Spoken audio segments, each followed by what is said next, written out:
Eu li O Mundo de Sofia, de Joseph Garder. Acho que é assim que pronuncia, porque ele é norueguês, se não me engano. Enfim. E é um livro que eu vou te dizer que mudou minha vida. Cara, eu gosto muito de filosofia, só que eu sempre quis me aprofundar cada vez mais. E eu já tentei ler vários outros livros assim, de filosofia, tentei ler o Príncipe de Maquiavel, eu li mais da metade, se não me engano, só que eu não estava entendendo nada na época que eu estava lendo, então eu parei de ler. Eu tentei ler então, o Banquete, não consegui, li tipo o comecinho e parei. Eu já tentei ler A Genealogia da Moral do Nietzsche e, meu Deus do céu, mano, Nietzsche é complicado pra caralho de tentar entender. E aí eu parei. Eu tentei ler sobre a brevidade da vida do Sêneca, né, que é sobre o estoicismo. Foi um livro que eu quase terminei e talvez eu pare para ler. E, bom, eu não terminei também. Se eu cheguei a ler um livro de filosofia, foram bem poucos, eu não estou conseguindo me lembrar de algum agora. Mas eu sempre achei interessante as ideias que tem na filosofia e tudo mais, e eu sempre quis estudar, ler cada vez mais. E esse livro me fez reafirmar esse meu gosto pela filosofia. Porque esse livro é muito foda no quesito ser didático, de você aprender sobre a história da filosofia, porque vem lá desde a Grécia Antiga, fala sobre gente até que talvez não, você não possa considerar como filósofo, tipo Darwin, mas que de certa forma foi importante, fala sobre Freud até. Então, é bastantes filósofos que vão sendo dito aqui, então é muito foda, você acaba de alguma forma sendo introduzido pelo menos a um pouquinho do pensamento de cada um. Então, quando se trata dessa parte da filosofia, de ensinar sobre os filósofos, é muito bom. O Mundo de Sofia é incrível nesse sentido. É um prato cheio, tipo assim, reafirmou o meu amor pela filosofia. Só que tem um problema. O Mundo de Sofia, ele deveria ser um livro didático para mim. Porque, tipo assim, na minha cabeça, parece que o Gardner, ele estava escrevendo, né, o livro lá de Mundo de Sofia, porque ele é professor de filosofia e, sei lá, ele deve ter pensado, eu quero falar sobre filosofia, eu quero ensinar sobre filosofia. Mas talvez se ele só escrevesse um livro normal, apenas sobre filosofia, talvez não tivesse feito o mesmo sucesso que fez o livro, né? Não teria vendido tanto. Então o que ele fez? Ele criou uma história. Só que, mano, a história é terrível, cara. Meu Deus, eu odeio os personagens desse livro. O Alberto, a Sofia, a Hilde, todos são personagens que parece que não agem como seres humanos. E a partir de agora eu vou dar uns spoilers. E se você não leu, né, o livro, vai lá ler, ou então continua aí. Fique por sua conta e risco, tá ligado? Mas vamos lá. A história de início não existia, porque era basicamente a Sofia chegava lá, recebia uma carta, abria a carta. No momento que ela abria a carta, o livro cortava direto para a carta e você ficava o resto do capítulo lendo o que tinha naquela porra daquela carta, entendeu? E era legal de certa forma, porque, sei lá, a carta era sobre Sócrates. Então o resto do capítulo ia ser uma aula sobre Sócrates. Aí parecia que era uma desculpa a Sofia tá lá só pra você ler, entendeu? O que tá naquela porra daquela carta. Entendeu? Mas era legal. Inclusive, quando mostrava as cartas, eu achava muito massa porque eu aprendia bem mais. Mais pra frente, quando o Alberto se encontra com a Sofia, que eles começam a conversar, eu sinto que começa a ficar um pouco mais denso. É normal que, com o passar do tempo, a filosofia vai ficando mais densa, mas chegou um ponto que eu já não estava entendendo tanto assim algumas coisas. Apesar de que é muito legal e que a forma como ele trata a filosofia talvez seja uma das formas mais didáticas assim, que eu já li em livros relacionados à filosofia, entendeu? Mas claro, sempre vai ter uma coisa ou outra que você vai ficar meio confuso. Só que, tipo assim, mais pra frente, quando vai começar a focar na história em si, meu Deus, sei lá, mano, por exemplo, quando tá tendo as aulas da Sofia com o Alberto pessoalmente, a Sofia começa a fazer várias perguntas assim que, mano, parece perguntas bobas, entendeu? E eu não sei nem como que diabos ela possa ter entendido certas coisas, sendo que ela é mais nova que eu, tá ligado? Não tô querendo dizer que, pô, porque eu sou mais velho eu tenho que entender mais. Mas, caramba, tem umas coisas que são tão densas e a menina só tem 14 anos de idade, tá ligado? E aí mais pra frente a história vai ficando cada vez mais viajada.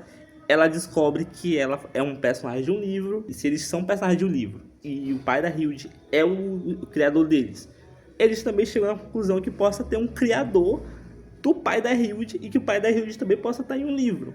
É uma metalinguagem em cima da metalinguagem. É interessante, eu vou ser sincero, é interessante, apesar de que é bem viajado. Entendeu? O problema não é esse, o problema não é a metalinguagem, entendeu? O problema é como é feito, porque eu acho muito podre, cara. Meu Deus, é horrível. Então, o problema não é ser viajado, é a forma como é construído isso. Os personagens não são personagens, os personagens, eles são...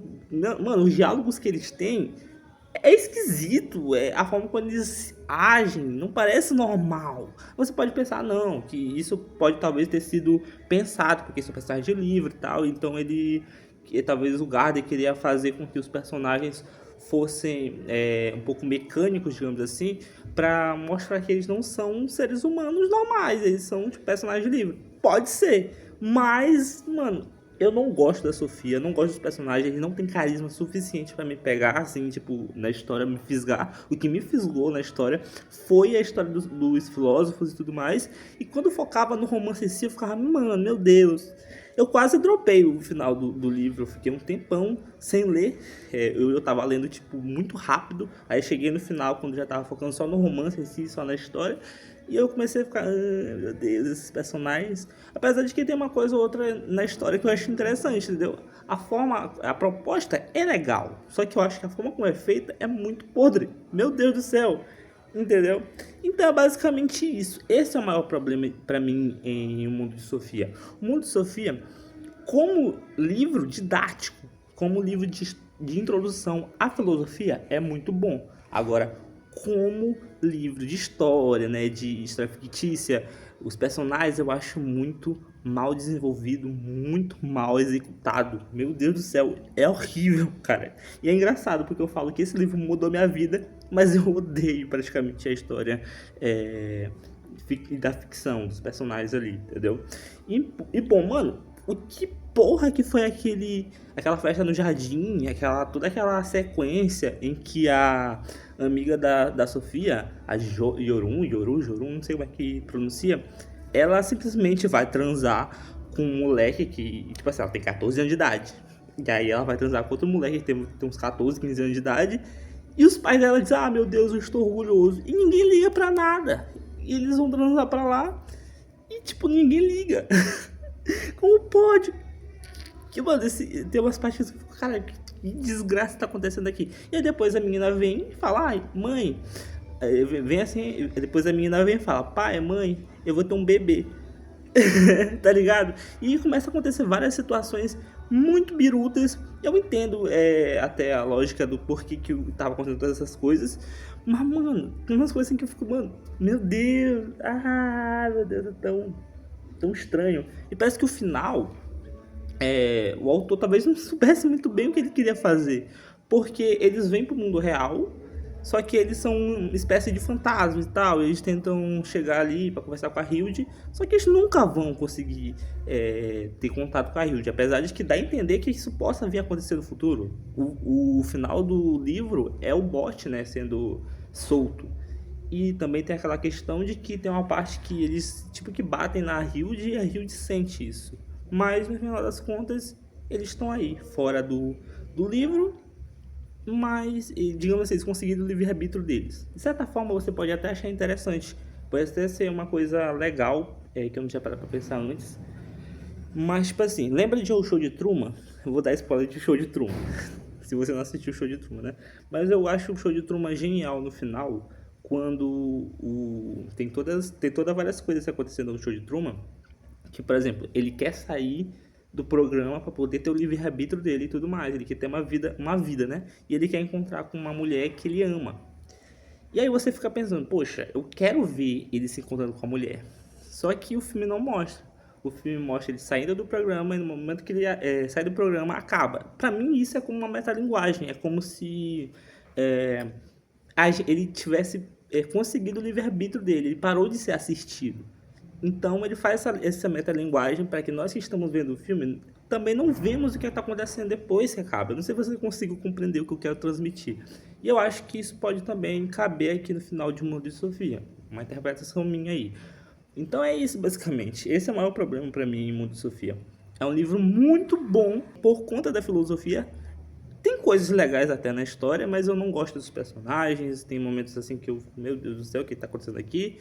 Mas enfim, não é um livro horrível. E eu posso até ter falado mal pra caramba, mas eu posso estar exagerando em alguns pontos. É um livro que eu recomendo muito e, como eu disse, mudou minha vida. Então, basicamente é isso. Deixa um like, se inscreve no canal, ativa as notificações. Vem aqui no link na descrição que eu tenho algumas músicas de rap. Se você curte rap, vai lá que eu lancei já faz um tempinho aí um EP de música e tudo mais. Tem alguns raps, uns 2 poemas lá também. Então, se você curte isso, vai lá. Então é isso. Obrigado por tudo e até a próxima.